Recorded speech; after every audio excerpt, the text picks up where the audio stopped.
On va encore vous refuyer. Oui, oui, je suis resté. Effectivement, c'est normal. C'est normal.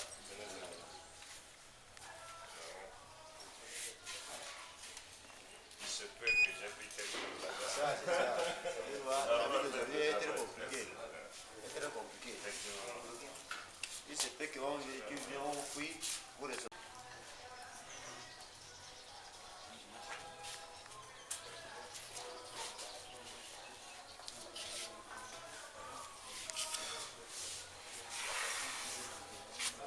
Pardon.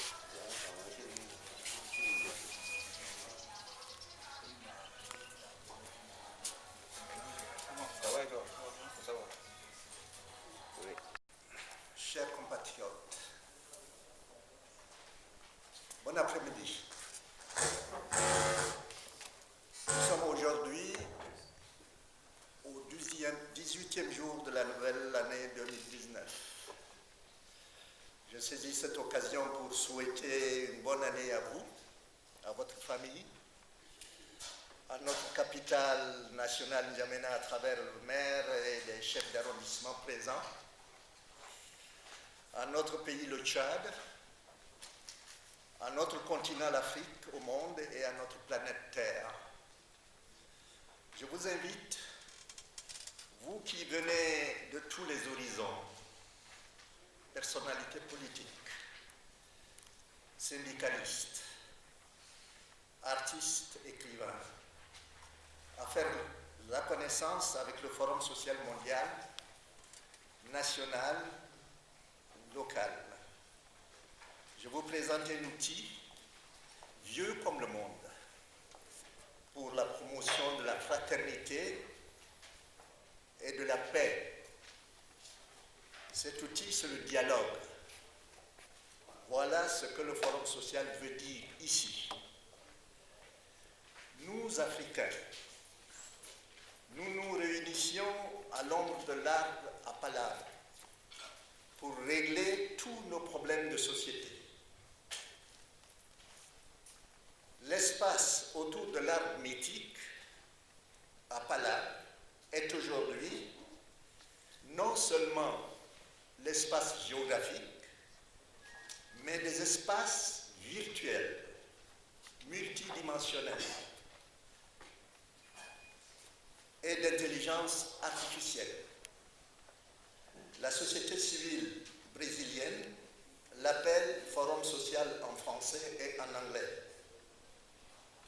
ce qui signifie « rencontrons-nous, hommes, femmes de bonne volonté, pour parler librement, sans arrière-pensée, sans hypocrisie, sans égoïsme, pour débattre de nos conditions de coexistence et de vie, afin de dégager une vision commune de nos aspirations pour la paix, pour notre mieux-être et pour notre meilleur devenir. Cet outil peut être utilisé pour les 7 milliards de voisins, comme le dit RFI, dans le cadre du Forum social mondial, et pour une petite cellule familiale, une ville comme N'Djamena, un pays comme le Tchad, une région géographique comme l'Afrique centrale, dans le cas du Forum social local, national ou régional. Ceci étant dit, allons voir le Forum social mondial tel que proposé par la société civile brésilienne dans sa charte des principes. Projection. Donc, voyons un peu ce que c'est que le Forum social mondial. Ensuite, on parlera de ses extensions. Le Forum social mondial fut initié à Porto Alegre par la société civile brésilienne en 2001. Vous pouvez suivre en même temps que moi. Il attire en moyenne 50 000 à plus de 100 000 participants. Ce qui suppose pour les pays hôtes une bonne capacité humaine, financière, organisationnelle et logistique. Il y a 13 éditions du Forum social mondial de 2001 à 2018, dont 5 en Afrique dans les pays suivants: Égypte, Kenya, Mali, Sénégal, Tunisie. Des Tchadiens ont pris part à ces éditions. Y a-t-il dans cette salle des Tchadiens qui ont participé à ces éditions? Nous leur demanderons d'apporter leur témoignage à la fin de la présentation. Qu'est-ce que le Forum social mondial? Il se définit dans l'article 1 de sa charte comme un espace ouvert de rencontre pour l'approfondissement de la réflexion, le débat démocratique d'idées, la formulation de propositions, le débat démocratique, la formulation de propositions, le libre échange d'expériences et l'articulation d'actions efficaces d'entités et de mouvements de la société civile qui s'opposent au néolibéralisme et à la domination du monde par le capital et par n'importe quelle forme d'impérialisme, et qui sont investis dans la construction d'une société planétaire centrée sur l'être humain. Les concepts fondamentaux sont soulignés. Les concepts comme par exemple l'espace ouvert des rencontres. Mais cet espace n'est plus géographique. Cet espace est, comme je vous l'ai dit, multidimensionnel. Il est virtuel, parce que quand vous parlez de l'Internet, ça, c'est un espace. Et on utilise beaucoup les discussions du Forum social mondial sur Internet. C'est aussi tout ce que nous avons, tout ce dont nous disposons aujourd'hui comme technologie numérique. Évidemment, au niveau de notre pays, ces technologies sont en retard. Donc, des concepts aussi comme néolibéralisme, comme le capital, comme l'impérialisme. Ces concepts fondamentaux portent des idéologies, comme l'impérialisme, le capitalisme, le libéralisme et le néolibéralisme. Chacune de ces idéologies sont des applications économiques, sociales, socioculturelles. Notre monde est dominé depuis 3 siècles par l'idéologie impérialiste et capitaliste. L'être humain n'est pas au centre de ces idéologies, centre occupé par le capital, l'argent, des biens d'investissement et de consommation. C'est pourquoi il y a dans le monde des riches et le monde des pauvres. Ces derniers sont appelés pays en voie de développement. Ils sont en voie de développement depuis 3 siècles. Atteindront-ils un jour le niveau économique et social des pays riches? Si oui, dans quelles conditions? Non, non, voire jamais, si les populations de ces pays pauvres continuent de dépendre entièrement, politiquement, économiquement, culturellement, technologiquement des pays riches. Et s'ils ne pensent pas et n'osent pas à se prendre en main, maintenant, pas demain.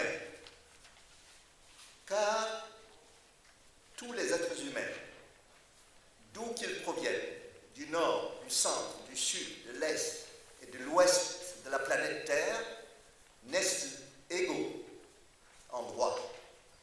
Le développement de l'intelligence et des capacités humaines et du savoir-faire est la responsabilité de la société. Paradoxalement, dans les pays en voie de développement, notamment en Afrique noire, c'est cette dernière qui crée l'injustice et l'inégalité conduisant à la violence, au désengagement des citoyens, au vol, aux corruptions par ceux-là même qui ont tout et qui devrait servir de modèle aux citoyens lambda. Si leurs environnements politiques, socio-économiques et culturels leur offrent justice et les mêmes opportunités en service de santé et d'éducation, les populations des pays en développement peuvent relever tous les défis en matière de qualité de vie. S'ils ont des leaders visionnaires, des savants, des professeurs et instructeurs, des médecins, des ingénieurs, des juristes, des artisans, des éleveurs, des paysans, bref, des travailleurs bien formés. Voilà ce qui concerne le Forum social mondial. Son historique, comme je vous l'avais dit, le premier forum social fut au Brésil et il fut organisé par la société civile en 2001. Et ce forum social a doté l'institution ou le mouvement d'une charte des principes. J'ai actuellement ici cette charte-là que je vais vous lire, mais simplement les 5 premiers chapitres, les 5 premiers articles. Bon, d'abord, comme préalable, la charte des principes du Forum social mondial, le comité des entités brésiliennes qui a pensé et organisé le premier Forum social mondial, réalisé à Porto Alegre du 25 au 30 janvier 2001, estime, après avoir évalué les résultats de ce forum et les attentes qu'il a créées, qu'il est nécessaire et légitime d'établir une charte des principes qui oriente la continuité de cette initiative dans les termes de la note d'information diffusée à la fin du forum. Les principes contenus dans la charte, qui devra être respecté par tous ceux qui désireront participer à ce processus et organiser de nouvelles éditions du Forum social mondial, consolident les décisions qui ont présidé à la réalisation du Forum de Porto Alegre et qui ont assuré son succès et amplifient sa portée en définissant les orientations qui découlent de la logique de ces éditions. Le premier article de ces principes, c'est ce que je vous ai lu. Je vous ai lu à propos de la définition du Forum social mondial, donc je n'y reviens pas. Le deuxième est ceci. Le Forum social mondial de Porto Alegre fut un événement situé dans le temps et dans l'espace. À partir de maintenant, dans la certitude proclamée à Porto Alegre qu'un autre monde est possible, il devient un processus permanent de recherche et de construction d'alternatives qui ne se réduit pas aux événements sur lesquels il s'appuie. Le Forum social mondial est un processus de caractère mondial. Toutes les rencontres qui prendront part à ce processus ont une dimension internationale. Les alternatives proposées au Forum social mondial s'opposent à un processus de globalisation capitaliste commandé par les grandes entreprises multinationales et par les gouvernements et institutions internationales au service des intérêts de celles-ci. Elle vise à faire prévaloir comme nouvelle étape et de toutes les citoyennes, de toutes les nations et de toutes les citoyennes, de toutes les nations internationales démocratiques au service de la justice de vie. Parce qu'il y a 15 articles, je ne vais pas tout lire, je lis le dernier qui est très important ici et qui s'applique à notre rencontre. Le Forum social mondial réunit et articule seulement les entités et les mouvements de la société civile de tous les pays du monde, mais ne prétend pas être une instance représentative de la société, assurer les engagements qui en résultent. Fin de citation. Et ceci étant dit, je passe maintenant à un forum qui s'est tenu, c'est le forum de 2016, Forum social mondial de 2016 à Montréal. Ce fut la première fois qu'on a organisé un tel forum, le forum en question, dans un pays du Nord.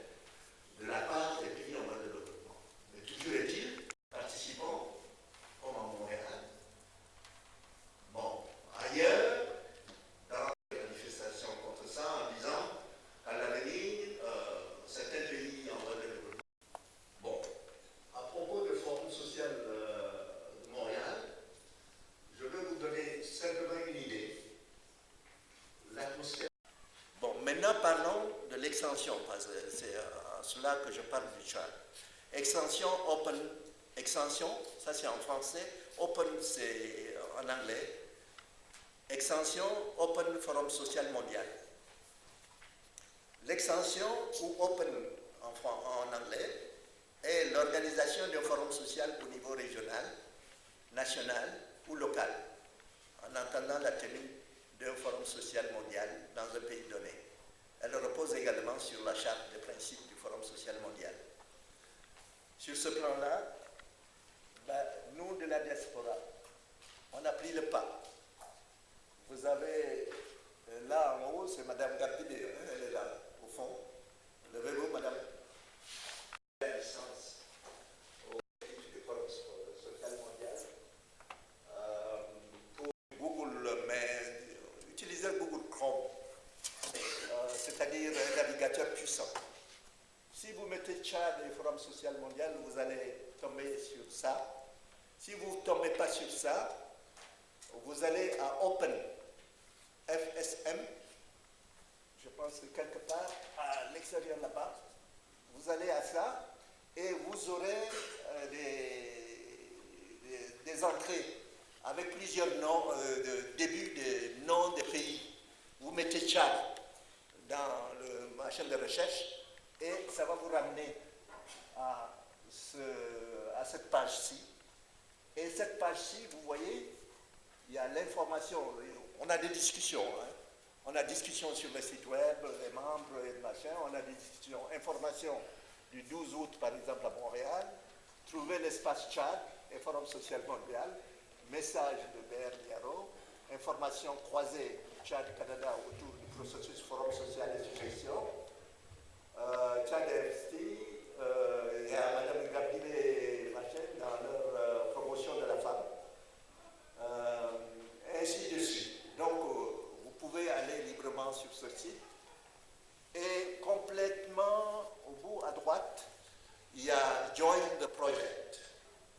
Complètement Join the Project. C'est-à-dire, une fois que vous êtes sur le site, vous cliquez sur le site et ils vont vous conduire progressivement comment vous pouvez faire partie, comment vous pouvez rentrer dans le groupe de Forum social mondial, Extension Tchad. Et même du Tchad, si l'Internet ne vous fait pas trop de difficultés, vous pouvez participer à nos rencontres régulières, là, toutes les 2 semaines. Mais pour vous, ça va être à 22h du matin, à 2h du matin, parce que nous, là-bas, aux États-Unis et le Canada, les États-Unis et Est du Canada, nous nous rencontrons sur des sites web et discutons, et gratuitement, au profit du Forum social mondial, c'est-à-dire avec les fonds, c'est gratuit. Et nous discutons de tous les sujets concernant l'organisation possible de l'extension du Forum social mondial au Tchad. Alors, à un moment donné, je voulais que la société civile de ce pays s'organise, forme un collectif et s'entende sur les démarches auprès du gouvernement pour un forum social en 2020. Bon. Donc, vous devez avoir un conseil d'administration. Vous voyez l'ampleur de la tâche qu'on a indiquée ici pour le Forum social de Montréal. Mais c'est la même chose. Même si c'est national, on aura moins de 50 000 ou 100 000.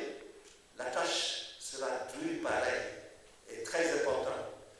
Si vous ne l'organisez pas bien, vous ne réussirez pas. Ce serait la pagaille. Et ce serait, pour vous, ce serait malheureux, quoi. En tout cas, pour nous de la diaspora, on doit faire groupe ensemble et nous organiser. Pas seulement à distance, comme là, moi chaque année, je viens 3 à 4 mois ici. Vous voyez, le Tchad dressé sur un socle où on représente les pays qui sont membres du Forum social mondial. Je pense que c'est les dernières images. Bon, il y a autre chose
organisations de la société civile et qui finalement, vous revenez et vous ne trouvez plus le même engouement. Vous êtes tchadien, c'est vrai, mais vous ne connaissez pas le Tchad encore, comme nous. C'est que les gens ne croient plus à rien. Les gens, mais qu'est-ce qu'on va faire avec ce forum? On va faire de bonnes choses, mais qui va les faire appliquer? Mais c'est ça, pourquoi nous fatiguer pour pouvoir faire un travail qui ne sera jamais suivi. Ailleurs, les gens comprennent quand des grands intellectuels comme vous apportez quelque chose, on le prend en charge. Mais ici, c'est autre chose. C'est pour ça que les gens n'y croient plus. On vous a rencontré, nous. Mais nous croyons encore parce que nous pensons qu'un jour, ça va changer. Mais si on fait ça, c'est pour l'histoire, chers camarades. C'est pour l'histoire. Qu'on le fasse pour qu'un jour, un bon patriote qui viendra gouverner ce pays prenne ça pour l'utiliser. Je vous remercie. Se croiser les bras, c'est pas bien non plus. Il ne faut pas se croiser les bras. Il faut continuer à se rencontrer, à discuter. Peut-être qu'un jour, la lumière va passer. En ce moment-là, ce serait le grand moment pour qu'ensemble, c'est pour cela que j'ai commencé la conférence par ce truc en disant l'arbre de la parole, que nous devons, comme nos ancêtres, revenir à l'arbre de la parole. Quelle que soit la gravité du problème, on doit se réunir et parler. Sinon, notre pays va disparaître. Moi, je l'ai dit dans quelque part en 2005, lors du salon de l'invention, j'avais dit que des populations ou des pays qui ne font pas de recherche, qui ne sont pas update, comme on dit dans les affaires internationales, ces pays-là ou ces populations vont disparaître, comme des espèces animales qui ont disparu. Peut-être que ça paraît anodin, mais des espèces animales, y compris l'humanité, nous sommes des Homo sapiens. Les Homo sapiens sont apparus sur Terre il y a 150 000 ans. Mais Toumaï dont vous parlez, c'est le squelette d'un être qui, on ne sait même pas s'il était singe ou un être humain. Mais on a trouvé les restes. C'est-à-dire qu'il y a eu une évolution. Bon, certains croyants disent, bon, il y a deux approches dans la vision de l'histoire du monde. L'histoire de l'humanité, pas l'histoire du monde. Dans l'histoire de l'humanité, bon, les théologiens, les gens de la théologie disent, bon, c'est un créateur qui a créé tout ce qui nous entoure. Ça, c'est les théologiens. Bon, les scientifiques disent, bon, nous, les êtres humains, comme les plantes, c'est dû à une évolution lente à travers des millions d'années. Et c'est le cas de Toumaï. Toumaï, d'après le carbone C14, était à l'âge où ça fait 1 million d'années. Ce squelette-là, c'est il y a 1 million d'années que l'être dont on a retrouvé le squelette vivait.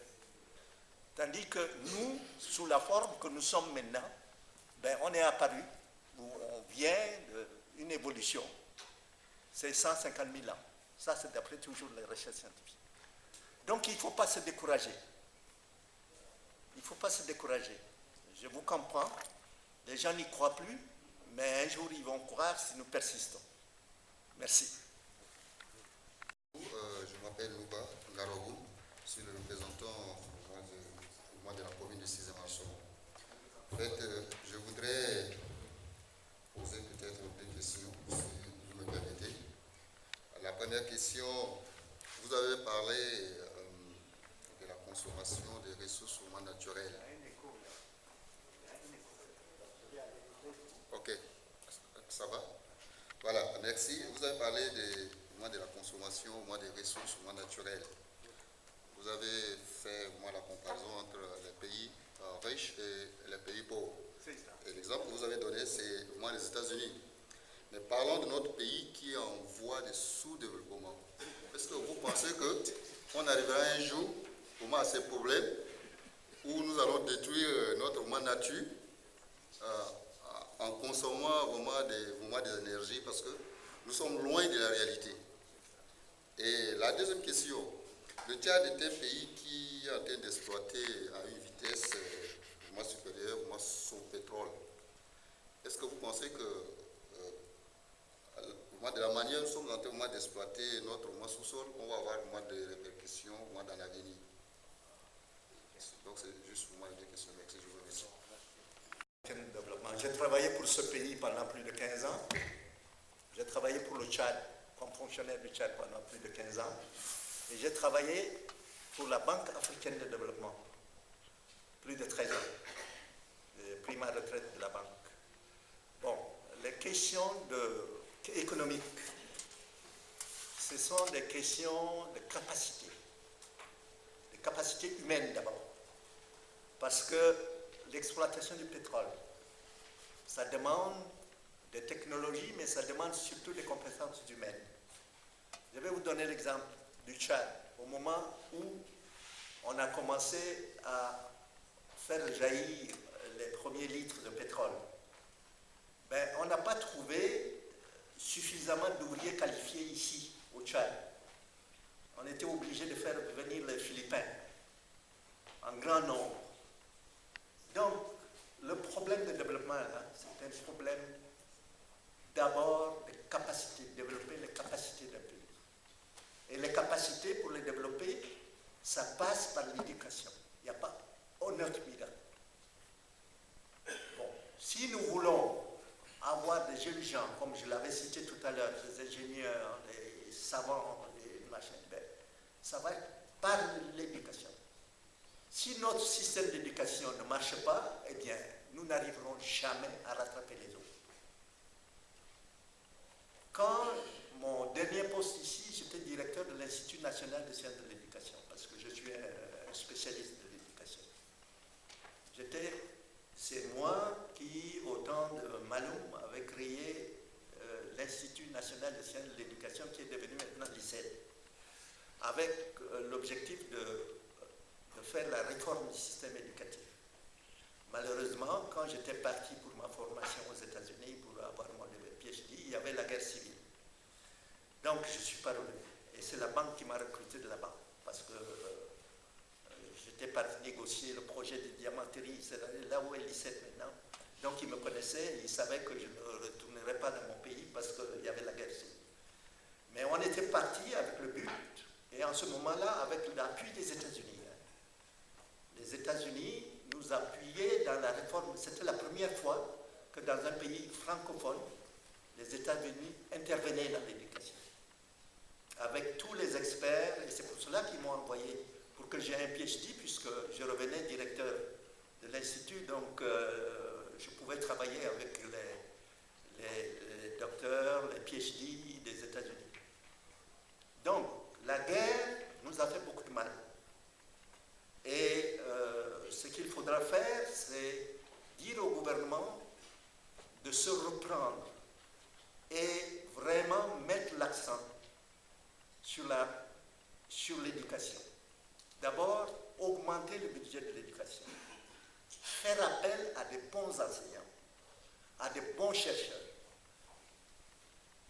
Dans les universités, comme des écoles primaires, comme dans les trucs de jardins d'enfants. Et ça, vous verrez la différence dans peut-être 10 ans. Mais si nous attendons davantage, eh bien, on va perdre l'espoir et le Tchad va toujours traîner des pieds derrière les autres pays. Vous voyez le Tchad actuellement, les gens du PNUD ne sont pas là, mais le Tchad est toujours parmi les derniers pays en matière d'indices. Les ministres, les ministres sont là, ils savent ce que le Tchad, la position que le Tchad occupe dans les plans, dans les rapports que le PNUD produit tous les 2 ans, je pense. Donc le Tchad est toujours parmi les 5 derniers pays. Et parmi ces pays-là, beaucoup sont en guerre. Donc on ne comprend pas pourquoi le Tchad, qui à un moment donné occupait vraiment une bonne position, en tout cas Burkina, là, le Burkina était après le Tchad. Mais maintenant Burkina est en avance, le Tchad. Donc c'est vraiment des questions que nous devons nous poser. Comment faire pour renverser la bataille?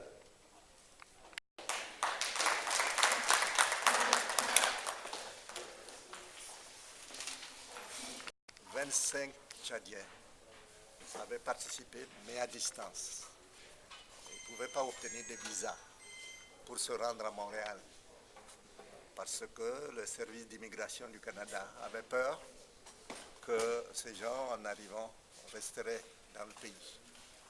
Bon, vous me demandez pourquoi organiser une seule rencontre, une telle rencontre ici. Ben, comme je vous l'ai dit, nous, de la diaspora, on a pris, on a vu l'importance d'organiser un forum social au Tchad. Ce forum, comme je l'ai défini, c'est la rencontre des hommes et des femmes du Tchadien pour discuter franchement, sans égoïsme, des conditions de coexistence. Je dis bien conditions de coexistence et de vie. Si ces populations ne se rencontrent pas, eh bien, ils ne peuvent pas dégager les visions communes pour l'amélioration des conditions de vie dans le pays. Donc, la condition sine qua non dans un pays, c'est que les gens se rencontrent horizontalement, qui débattent des sujets qui fâchent. Mais ça fâche, mais ils vont en sortir avec des solutions ou des débuts de solutions. Vous voyez, comme tout à l'heure, il y a une des interventions qui disait que les gens, actuellement, les Tchadiens, ne croient plus rien. Mais c'est grave. C'est grave, mais il ne faut pas se décourager. De pareilles situations ont existé dans d'autres pays. Et un jour, les pays se réveillent avec des idées neuves. Et c'est ainsi que vient le changement. Oui. Vous avez parlé de la société civile qui doit s'organiser et qui a des démarches à mener et que vous êtes prêt à aider la société civile à s'organiser dans le cadre du Forum social mondial. Quelles sont ces démarches? Bon, les démarches, comme je l'ai dit tout à l'heure, il faut que ça parte de la volonté des organisations des membres, des organisations de la société civile.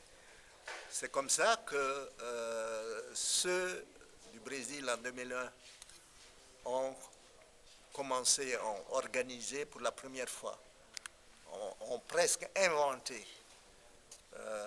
ce vieil outil que j'ai appelé dialogue. C'est la première fois qu'ils organisaient en 2001 le Forum social mondial qui attire 50 000 à 100 000 participants. C'était une société, c'est la société civile qui a organisé. Ce n'est pas le gouvernement, ce n'est pas d'autres personnes. Et dans la charte, on dit toujours que le Forum social mondial relève de la responsabilité de la société civile. Ça, c'est une attribution, puisque ça a commencé comme ça. On continue avec la société civile pour l'organisation des autres forums sociaux ou sociaux, si vous voulez. Donc, à ce sujet-là, l'an dernier, comme je vous l'ai dit, on avait une réunion. Mais depuis octobre que je suis là, j'ai comme l'impression, comme le disait un syndicaliste tout à l'heure, peut-être, est-ce que les gens ont peur? Je ne sais pas, mais peur de quoi? Ils doivent trouver le moyen de se rencontrer avec les gens du pouvoir de façon à débattre, parce que ces questions-là relèvent du bien-être public. Ça ne relève pas des choses individuelles. C'est toute la société qui est concernée. Si les gens ne se rencontrent sur le plan indice de développement humain, toujours parmi les 5 derniers pays. Et il y a 185 pays dans le monde, ou 186. Comment se fait-il que tous les ans, là, avec le pétrole ou pas le pétrole, le Tchad est toujours parmi ces derniers pays? On doit tout faire pour que la situation change. Voilà. Ok. Une dernière question. Vous avez parlé de la consommation des pays européens qui est 10 fois plus que les pays sous-développés. Que peut faire le Tchad ou bien tous les pays sous-développés pour éviter cet état? Non, ça c'est un problème mondial. Le problème, comme tout à l'heure on l'a évoqué, c'est un problème mondial avec une dynamique qui doit provenir de tous les pays du monde, même les pays occidentaux, qui depuis des siècles sont dans vraiment un mouvement de consommation toujours croissante. Même là, il y a des citoyens, il y a des intellectuels qui se posent des questions, qui disent qu'à cette cadence-là, on va complètement appauvrir la planète Terre, que la Terre ne permettra plus de nourrir ces milliards d'individus. Donc, il faut vraiment volontairement que ces pays du Nord reconsidèrent leur manière de vivre. Ils vivent au-dessus de nos moyens. Ils vivent au-dessus des moyens de la Terre. Donc ça, c'est une conscience. Il faut que toute la Terre prenne conscience de ça. Et c'est pour cela que la conférence de Paris, qui a eu lieu, vous savez, il y a 2 ans ou machin à Paris, pour que même la pollution de l'air, que tous les pays industriels fassent tout pour que leur production de CO2 là diminue et permette de conserver l'air de notre planète. Donc, c'est une préoccupation planétaire qu'il faut absolument que dans les pays industrialisés diminuent leur consommation. Merci.